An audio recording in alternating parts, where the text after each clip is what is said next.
What's going on, everyone? Juicebags here, and welcome back to some Dungeon Defenders 2 and another tutorial. Today we're going to be talking about making the jump from campaign to Chaos 1. Now, first off, when you complete the campaign, you're going to instantly want to go ahead and take the try. It will make your life much easier if you go ahead and do the last couple of maps in the campaign a few times on hard mode. So I'm talking about Harbinger's Warship and Assault on Throne Room. You're going to get the best loot from these two maps, and of course if you do it on hard, you're going to get even slightly better loot than you would if you did it on normal. Now, what the Trials brings and what it offers is each trial is going to introduce a new baddie that is going to have some sort of specialized offense or defense.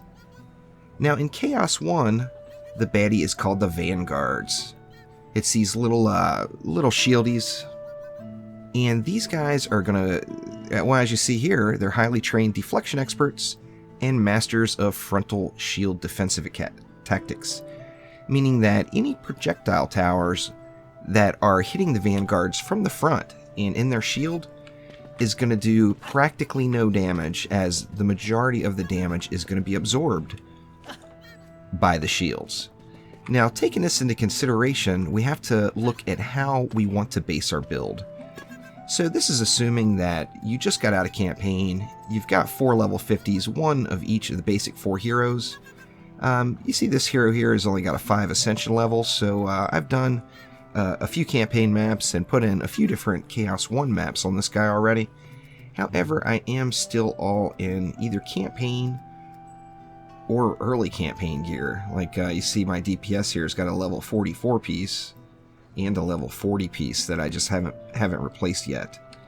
Now let's take a look at all of the basic heroes' damaging defenses. Now, first off, the Apprentice. You've got 2 damaging defenses, the Flamethrower and the Earth Shatter. Now, the shield is only going to deflect projectiles, so it's going to reflect ranged heroes, left clicks, or projectile defenses from towers. Neither of these are projectiles. The Flamethrower, of course, is an AoE, and that will penetrate the shield.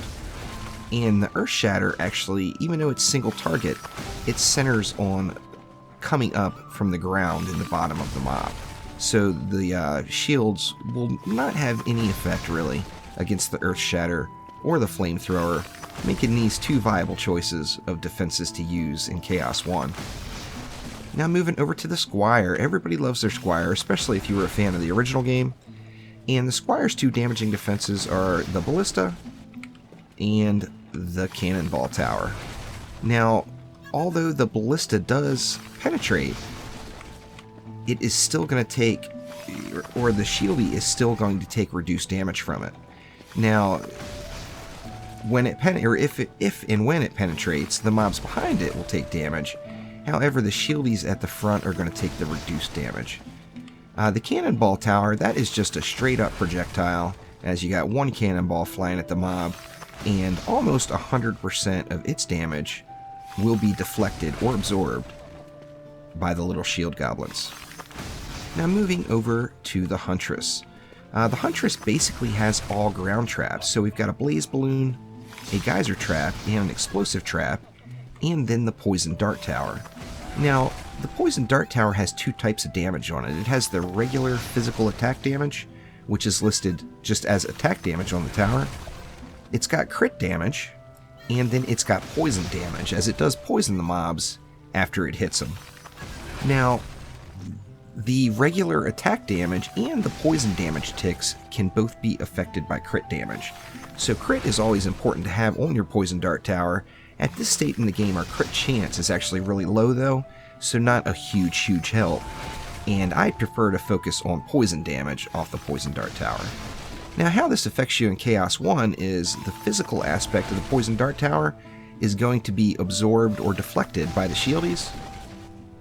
The poison, of course, will tick for its full damage, making it not a top choice, as some of the damage will be deflected, but still a viable option for Chaos 1. Now, the other 3 defenses from the Huntress, none of those are, frontal projectile damage. Obviously, they're all 3 going to be effective. Now, moving on over to the Monk, we've got the Flame Aura, the Sky Guard, and the Lightning Strikes Aura.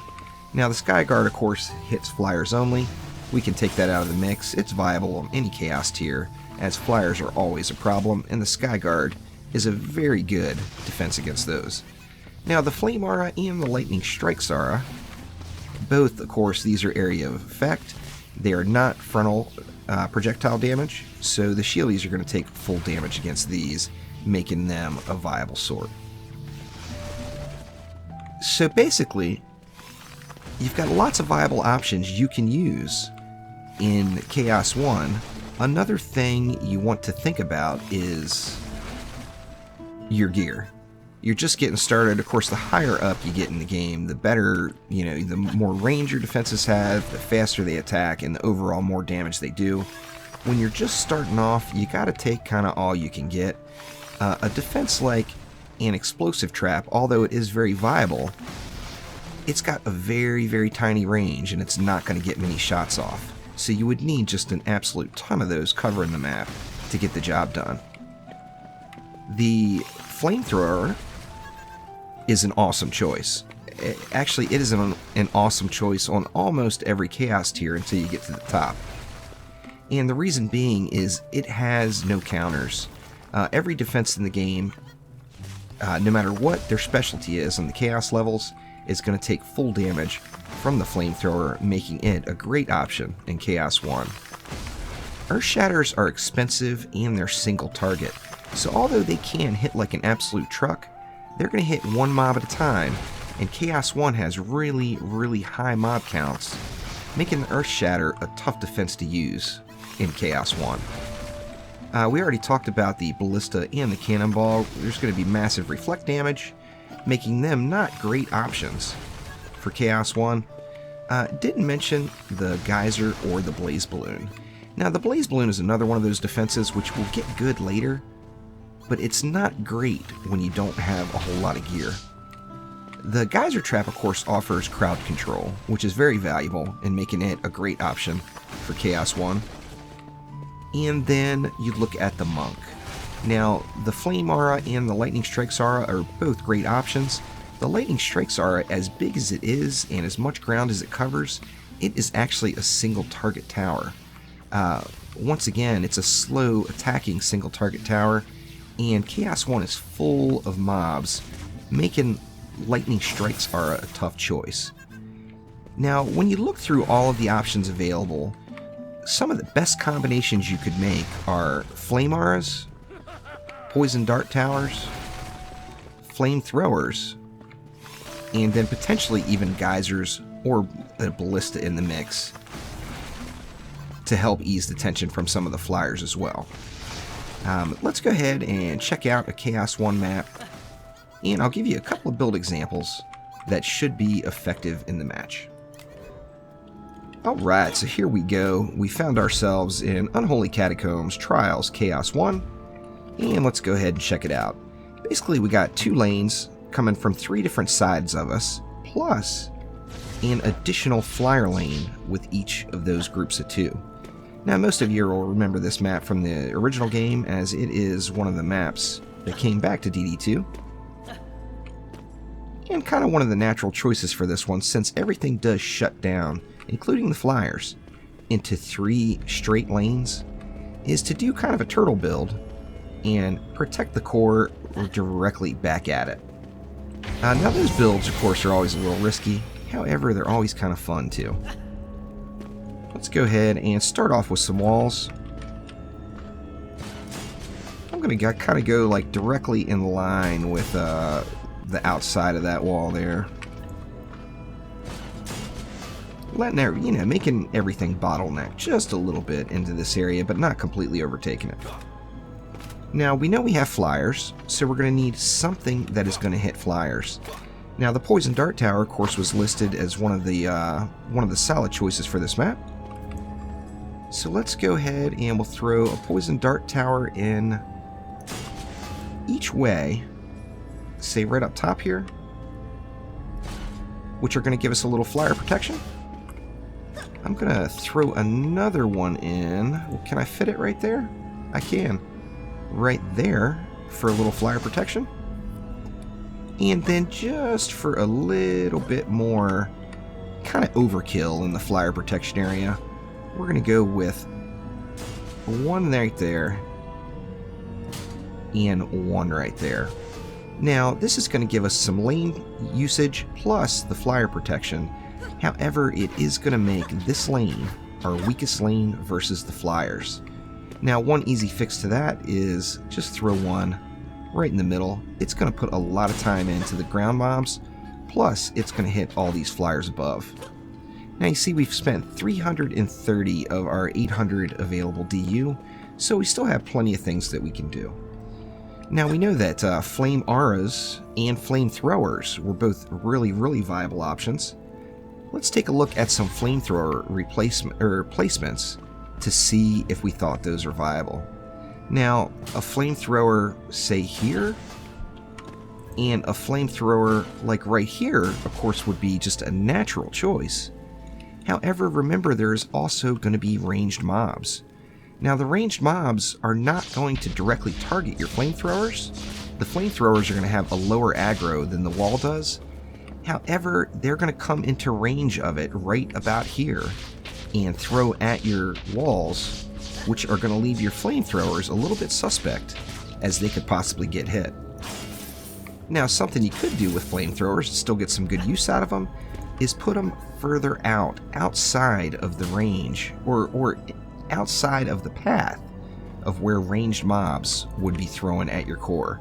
You could probably go as far as like maybe right there. Now, of course, we know there are going to be mobs bunching up on our walls, and these flamethrowers aren't going to hit them. So those are going to be used mainly to just try to thin the herd just a little bit. And you could go the same thing, like maybe right over there. You could also, if you really like the flamethrowers and the Apprentice is one of your favorites, you know, get a little more upfront damage going, like right along here. Now, these flamethrowers could possibly be flyer targets, and you would definitely want to watch that. One of the ways I've found to avoid the flyer problems and the problems with the projectiles is the Monk's Flame Aura, and it's just a super viable choice, and I think we'll use those for the rest of this map. Now, we do have 470 available DU, which is just a ton of Flame Auras. So, you know what? We know we're going to be bunching on the walls. Let's double up right on the walls with some Flame Auras like that, and then just kind of build it out from there. And you want to get the outside Flame Auras separated just enough where they're going to be hitting those ranged mobs as they take shots over at your blockades. So I am going to separate these auras out just a touch to make sure to take care of those guys. And then do the same thing on each lane. And then let's just see how much DU we have left and what else we can do, if anything. So we're going to go with the exact same build, spread it out just a touch, and spread it out just a touch. Basically, this is going to give us a lot of protection right at the wall where mobs could possibly be bunching up. Plus, it's going to give us a little bit of damage outside against those ranged mobs that are going to be taking those pot shots. So, alright, actually, we get that done. We have 20 DU left. What you could do, since we kind of designated this one as the weakest lane prior to putting this Poison Dart Tower down, now that it's down, we can no longer really say that. So I just kind of want to look at the lane difficulties. See, we're going to have 120 mobs through there. We're going to have 114 mobs, not including air, of course, through these two lanes. And then we're going to have just an absolute ton of mobs from this side. So technically this side should be the toughest side. You see the mobs that are coming out of the left side there are going to have plus 10% health. The mobs that are coming out of the right side are going to not have additional health, yet they're going to have a 10 HP per second heal going on them. Now, this side should be the hardest side for certain.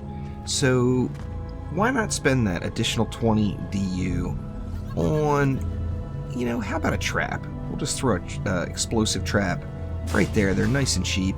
It's not going to do a ton, but it is at the point where the mobs are going to be stopping, and it should help us out with a little bit of the pressure against the wall.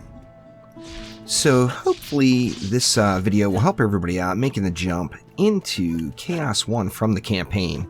Now, one important thing I didn't mention, I didn't really talk about Ascension because I'm only Ascension level 5, it wasn't overly important. However, with Ascension, I do have full Ascension guides on the channel, with more incoming by the way. But with Ascension, basically, on your DPS hero like my apprentice, the most important thing you put your points into is hero crit chance, which I only had 1 point to go into it. On your defenses, it's going to be defense speed is the very first thing you want to go into. And then offense, pretty much wherever you want. I went directly into hero damage. If there's a particular ability that you like a lot, then by all means spec into that one first. Not really going to hurt you much in the offense category. But hero crit chance, defense speed, and whatever. Now all the builders are going to be exactly the same, like Juicy, the Huntress here. Just the opposite. It's a builder, so we want defense crit chance, defense speed, and then anything in the offense category. Hopefully that helps everybody make the jump, and good luck to everyone, as it is a very fun journey up through the Chaos Trials, and hopefully this video will help you all have a little luck breaking into the very first Chaos tier, which is Chaos 1 of course. So thanks again for watching. Click that like button and please subscribe to the channel. There will be lots more DD2 coming to the channel in the upcoming weeks, as I just love this game and just can't help but keeping on playing it. So thanks again, and I will see you soon.